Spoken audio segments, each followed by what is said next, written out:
Ngayon mga kaibigan, tatanungin ko kayo. Medyo marami tayo, hatiin natin sa tatlo. Dito tayo sa side na to.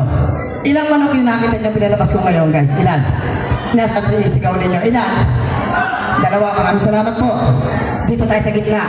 Ilang manok yung nakita niyo pinalabas ko? Dalawa. Salamat. Dito tayo sa side na Pangulo. Ilang manok po yung nakita niyo pinalabas ko?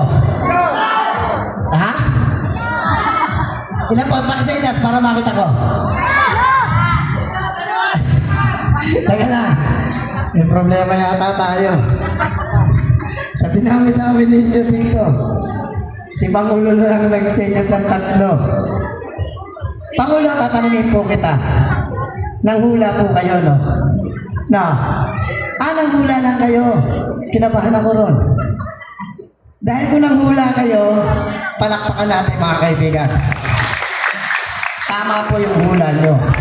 Dahil hindi lang naman dalawa yung manok na pinalabas ko.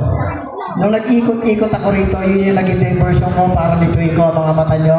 Dahil ang totoo po mga kaibigan, tatlo yung manok na pinalabas ko. Sa maniwala kahit sa hindi. Yung pangatlong manok na nakita ni Pangulo mga kaibigan, ayun, sa likuran, ayun o, naglalakad. Hindi nyo makikita kasi invisible yan. Si Pangulo lang ang nakakita niyan. Pero siyempre ma'am,